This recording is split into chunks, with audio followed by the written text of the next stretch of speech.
From the 55th to the 72nd slokas of chapter 2, Shri Krishna explains the qualities of a Sthithapragya, that is, an enlightened person. In his reply to Arjuna's question, Shri Krishna extols the virtues of controlling the mind, and he also explains the methods to control one's mind. Shri Krishna's reply to Arjuna's question as to what are the qualities of a Sthithapragya, that is, an enlightened person, would be continued in the slokas that we would be covering in today's video, that is 66 to the 72nd shlokas. Now 72nd shloka is the last shloka of chapter 2, that is, we would be completing chapter 2 today. Nasti buddhirayuktasya cha nachayuktasya bhavana nacha bhavayatah shantihi ashantasya kutah sukham. Ayuktasya buddhihi nasti. So, now ayuktaha, a person who is not able to control his senses. He is not able to integrate his senses. So, that person, buddhihi nasti. He does not possess a focused intellect. Ayuktasya bhavana cha na. So, this ayuktaha, this person who has no self-knowledge because he is not able to control his senses, he also does not have bhavana, contemplation of the Supreme. Abhavayataha shantihi na. So, a person who is not able to contemplate on the Supreme, he will not have shanti. So, he will not have peace of mind. Ashantasya sukham kutaha. So, in this shloka, Shri Krishna explains why a ayuktaha, a person who is not able to integrate and focus his mind, will not have an intellect that is capable of meditation. In the 41st shloka, Shri Krishna explains about vyavasayatmika buddhi. That is, that buddhi which focuses on a single objective with single-minded determination. So, an ayuktaha will not have that vyavasayatmika buddhi which is capable of meditation. And an ayuktaha, which is, that person who is not able to harmonize and integrate the senses, he would also not be able to have contemplation. So, a person with a wandering, agitated mind cannot focus on a higher level objective, and he therefore has no bhavana. He cannot contemplate on the Supreme. Such a person with a turbulent mind has ashanti. He has no peace of mind. Happiness and peace of mind go together. So, supreme bliss is what is happiness, and that can happen only when one is focused on the self. So, this person, ayuktaha, with a turbulent mind, has no happiness. When a person is free of desire and he has samabuddhi, that is, he is indifferent towards pain and pleasure, and he is also free of ragadvesha, that is, he is free of attachment or aversion. So, that person automatically, he is able to harmonize himself. He is able to integrate all the senses, and he is harmonized in yoga. So, purity of mind leads to mental harmony, and which in turn enables a person to meditate the Supreme, and it gives a person supreme bliss, that is happiness. Indriyanam hi charatam yanmano nuvidhiyate tadasya harati prajnam vayurnavamivambasi. He ambasi navam vayuhu harati iva. He, just as ambasi is water. So, navam ambasi. So, that just as a boat on water, vayuhu harati iva. So, just as a boat on water is swept away by a strong wind, charatam indriyanam yat manaha anuvidhiyate. Anuvidhiyate is being engaged. So, yat manaha, that mind which is charatam indriyani, which is constantly engaged on indriyani, on sense object, which is constantly roaming and wandering around sense objects. Tat asya prajnam harati. So, that sense organ defeats the person's mind. So, just as a strong wind carries away a boat on water, likewise, even one of the senses that engages the mind is capable of carrying away the mind. So, in this sloka, Shri Krishna illustrates how the mind always runs after senses, and how when the sense organs constantly seek enjoyment on the material world, the mind too is drawn towards these sensual pleasures. So, thus a single sense organ it has a capability to carry away a mind from spiritual pursuits and run after the unreal material objects. and after that the mind loses the discriminative power. So there are many instances where a spiritually inclined person becomes a slave to his weaknesses and he forgets his larger objective. So in both these slokas, slokas 66 and 67, Sri Krishna explains why a spiritually inclined person should always be vigilant and he should control his senses. तस्माद्यस्य महाभाहो निगृहीतानि सर्वशः इन्द्रियाणीन्द्रियार्थेभ्यः तस्य प्रज्ञा प्रतिष्ठिता. Tasmat Mahabaho Yasya Indriyani. Mahabaho, Shri Krishna refers to Arjuna as mighty armed person. Oh, mighty armed Arjuna. Tasmat, therefore, Yasya Indriyani. That person whose sense organs, Indriya Artebhyaha Sarvashaha Nigruhitani. So, that person whose sense organs are Sarvashaha Indriya Artebhyaha Nigruhitani. They are completely removed from sense objects. So Indriya Artebhyaha sense objects and Nigruhitani, they are completely removed. Tasya Prajna Pratishtita. That person's mind is steadfast. So therefore, mighty armed Arjuna, that person whose senses are completely restrained from all sense objects, Sarvashaha, that person's knowledge, intellect, Prajna is steady. So partial restraining of senses would not suffice. Therefore, Sri Krishna uses the word Sarvashaha. All senses must be restrained. It is natural for senses to indulge in sense objects. That is the very nature or the swabhava of sense organs. So, continuous vigilance is necessary to ensure that the mind does not go astray. When a lamp is kept in an open place, then a wind may extinguish it. So, therefore, knowledge, wisdom, intellect is like the flickering lamp. All senses must be withdrawn so that when one meditates, they do not distract. So, describing the qualities of a Sthithapragya, Shri Krishna tells that this enlightened person keeps his intellect and mind steady. The word Nigruhitani is used. That is, an enlightened person, a Sthithapragya is a very mature person, having controlled all his senses. He already has samatvam, that is, he is indifferent to pain and pleasure. And having controlled all his senses, his intellect is steady. That is, he gets sthira buddhi. Ya nisha sarva bhutanam tasyam jagarti samyami yasyam jagrati bhutani sa nisha pashyato mune. Sarva bhutanam ya nisha. Sarva bhutanam for all ordinary beings. Ya nisha. Nisha is night.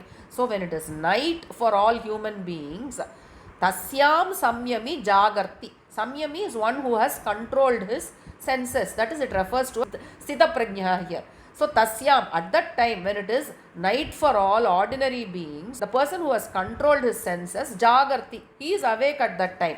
Yasyam bhutani jagarti pashyataha munehe sa nisha. So, yasyam bhutani, when all ordinary beings, jagarti, when they are awake, Pashyataha munehe sa nisha. Nisha is night. So when all beings are awake, that is the night when the Muni, the sage, sees the self. In this shloka, Shri Krishna tells the difference between ordinary beings and a Muni, that is a Sthithapragya. The experiences of the common man and a Muni are exactly the opposite. A sage who is dispassionate and sees no meaning in the sensual world, he's totally different. His experiences are different. When ordinary beings are busy eating, drinking, earning money, working on working for material pleasures, see, that is when they are jagrati, when they are awake doing all this, the sage sleeps because they have no meaning to, all these have no meaning to him. All these materialistic pleasures, they do not mean anything to him. But when the universe is pitch dark, and when the ignorant are fast asleep, the sage is awake experiencing the self. Apuryamanam achala pratishtam samudramapah pravishanti yadvat tadvat kamayam pravishanti sarve sashanti mapnoti nakamakami. Yadvat, like how Apuryamanam achala pratishtam samudram apaha pravishanti. Apaha is water. So samudram apaha pravishanti. Just as water enters apuryamanam achala pratishtam. Apuryamanam, an ocean, some ocean filled with water. That is, water is flowing from all sides. Achala pratishtam. So even though already the ocean is full of water, and on the top of it, apaha pravishanti, water is flowing from all sides, all rivers flow into the ocean. But in spite of all that, achala pratishtam, the ocean remains calm and still. Tadvat, likewise, yam here refers to Sthithapragya, that is the yogi. Sarve kamaha pravishanti, all the desires enter this yogi.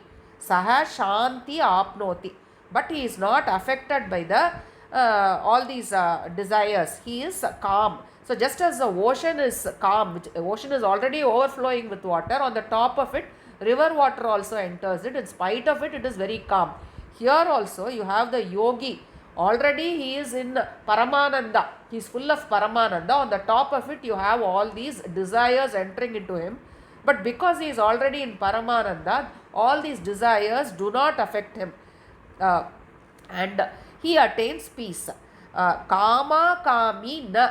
On the other hand, a person, kama kami, a person who craves for desires, na, he does not get peace of mind. So only the Sthithapragya, who is already, in Paramananda, even if kamaha enters him, he is not affected by it, and therefore he has peace of mind. So just as an ocean is overflowing with water, and it doesn't need any further water, but it is still calm even as rivers flow into it. Likewise, a Muni who is so full of Ananda has no need for worldly pleasures. They may come and go, but he has no need for them, and he is calm and peaceful as it doesn't affect him. An ordinary person, on the other hand, who is disturbed by these and who has endless craving for these desires, has no peace of mind. We can take the example of Janaka Maharaja, the father of Sita Mata. He was a Sthithapragya. He was a karma yogi. He was in the palace surrounded by earthly pleasures, but he was indifferent to all of them. So a Muni who is in absolute Ananda, he is indifferent to pain and pleasures. Whether it is pleasure or pain, it merges in the Paramananda that he experiences. So a real Jnani is a person who is so mature that like an ocean he is vast and full in the bliss of Paramananda. Vihaya kaman yah sarvan pumanscharati nisprihah nirmamo nirahankarah sashantamadi gacchati. Yaha puman sarvan vihaya.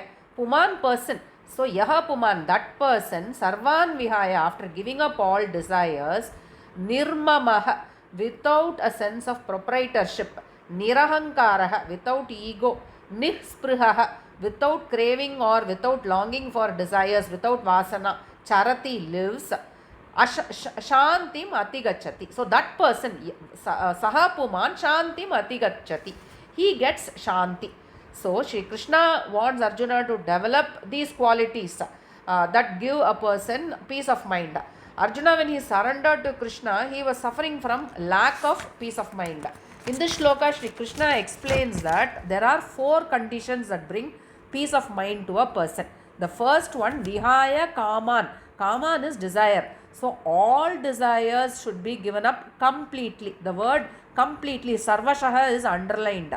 So this point has been reiterated again and again. There is no partial giving up, complete giving up of all desires. Nisprihaha. It's not enough to just give up desires, but the craving, the longing, the vasana should also be given up. Because if vasanas remain, then they can lead us to a situation where we may succumb or fall for a desire. Then nirahankara. Ahankara is the root cause of all bondage, and therefore it must be eliminated. So what is this ahankara? The identification with the body. Any pain or pleasure that the body undergoes, it leads to the thinking that I am suffering. So to think that the physical body is me, that is ahankara. And ahankara is the root cause of all the bondage and suffering. Now, ahankara leads to mamakara. So Krishna tells that a person who is nirmamaha, Okay, out of the 4 conditions, nirmamaha, the feeling of proprietorship, that is the feeling of mind, these people belong to me, that also should be given up for peace of mind. Arjuna also was under delusion because of this, mamakara, my relatives, my near and dear ones. Because of this mamakara, Arjuna did not have peace of mind. So these 4 conditions must be fulfilled. Without desire, vihaya kaman, nihspriha, without any vasana, no craving, no longing for desires, nirahankara, no ego, nirmamaha, the feeling of proprietorship, all these 4 should be given up. So any person, irrespective of caste, community, religion or gender, can attain peace of mind if he is able to fulfill these 4 conditions. एषा ब्राह्मी स्थितिः पार्थ नैनां प्राप्य विमुह्यति स्थित्वा स्यामन्तकालेऽपि ब्रह्मनिर्वाणमृच्छति. पार्थ एषा ब्राह्मी स्थिति येनं प्राप्य न विमुह्यति. पार्थ, ओ अर्जुना, एषा ब्राह्मी स्थिति येनं, this person, this yogi, okay, after attaining this Brahmi sthiti, we'll explain what Brahmi sthiti is. So after attaining this Brahmi sthiti, na vimuhyati, he is not deluded, he has no moha now. Antakale api asyam sthitva brahma nirvanam ruchati. So antakale api, even at the end of his life, asyam sthitva, he attains brahmananda, he attains oneness with Brahman, and Brahma Nirvanam Ruchati. He attains oneness with Brahman, he attains moksha. So the state wherein a person is in oneness with Brahman is called Brahmi Sthiti, Brahmanilai. So when a person is free of desires, ahankara, mamakara, nihspriha, okay, and he is calm and still like a ocean in Paramananda, then he is in Brahmi Sthiti. A person having attained this Brahmi Sthiti, na vimuhyati, he does not suffer from moha after that, he does not suffer from delusion. So he has no moha, no delusion. A person who is ignorant, who knows not the truth, who knows not the answers to questions like who am I, from where did I come here, what is my relationship with this world, what is Maya, okay, that person is always under delusion. It is because of this moha a man is born again and again. But when a person gives up desires, ego, he gives up the feeling of proprietorship and craving, then the moha gets destroyed. Such a person is in a Brahmi state, the supreme state, and he retains the state even at the end of his life, and thereafter he attains moksha, the highest state of freedom and bliss. So a whole life of sadhana leads to this situation. A person has to overcome desires, give up his ego, give up his feeling of proprietorship and vasana, and then during the last moments of life he attains moksha. So one has to begin this practice even when one is young and strong. Then it becomes easy to retain it when one is old and weak.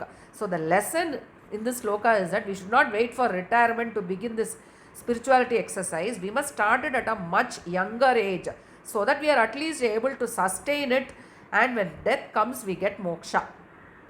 To summarize what we have covered in this video, in the 66th sloka, Shri Krishna tells that a person who has no control over his mind lacks a determined intellect that is needed for meditation. He lacks peace of mind. When a mind is attached to a sense object, it carries away the discriminative intellect, the buddhi, just as a boat is carried away by a wind. What is night for ordinary beings is a time for self-awakening for the yogis, and daytime for ordinary beings is night for the introspective yogis. A yogi is full of Paramananda, just like an ocean which is still and calm even as rivers flow into it. Desires visit a yogi, but he is not disturbed by these. A person who is free from desires, vasana, ego and feeling of proprietorship attains peace of mind. Such a person who is in a Brahmi state attains moksha even after death. So with this 72nd shloka, we complete the second chapter. Om Om Tat Sat iti Srimad Bhagavad Gita Su Upanishadsu Brahma Vidyayam Yoga Shastre Shri Krishna Arjuna Samvade Sankya Yogo Nama Dvitiyodhyayah.